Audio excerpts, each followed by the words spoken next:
নবীর পক্ষে কথা বলেছে, স্বাধীনতার পক্ষে কথা বলেছে, আউলিয়া ইকরামের পক্ষে কথা বলেছে।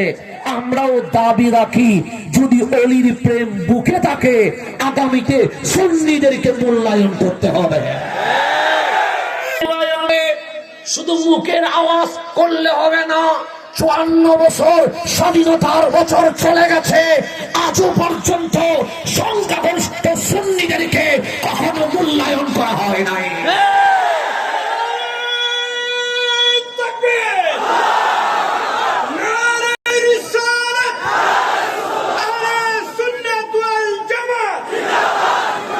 আজকে যদি শাহজালাল শাহপরানের উত্তরসূরিদেরকে মূল্যায়ন করা হতো, তাহলে বাংলার জমিনে কবর থেকে লাশ তুলে পুরানোর দৃশ্য আমাদেরকে দেখতে হইত না। আজকে মূল্যায়ন করা হয় নাই বলে কবরের লাশ নিরাপদ থাকতে পারে নাই। সেই জন্য আমরা সংখ্যায় বেশি, কিন্তু সুন্নিরা নিজেদেরকে মূল্যায়ন করি নাই বলেই আজকে আপনাকে আফসোস করতে হয়, আজকে আমাকে আফসোস করতে হয়। আমার ঈদে মিলাদুন নবীর মাহফিলে বাস নিয়ে হামলা করতে চায়। আজকে এই অবহেলিত হওয়ার পিছনে আমরা কম দায়ী নই।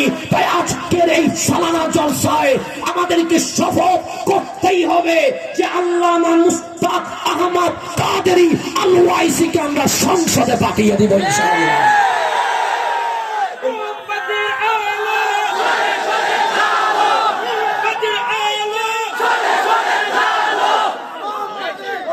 এখন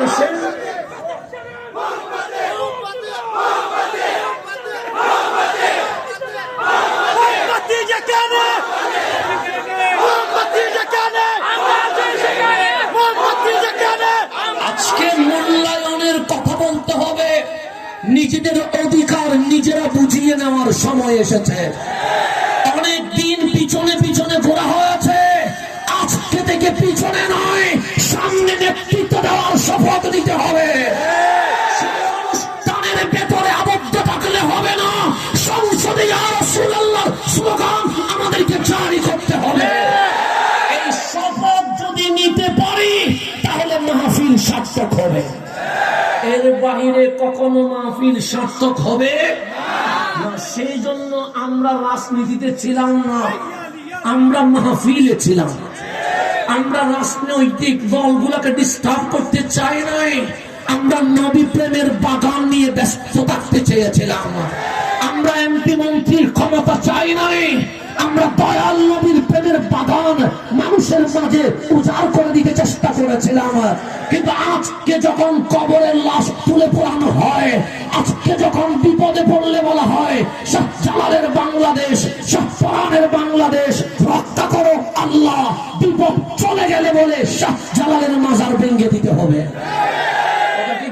বিপদে পড়লে শাহজালাল, বিপদে পড়লে শাহপরান, বিপদ চলে গেলে বলে শাহজালালের মাজার ঘুরিয়ে দাও, শাহপরানের মাজার ঘুরিয়ে দাও।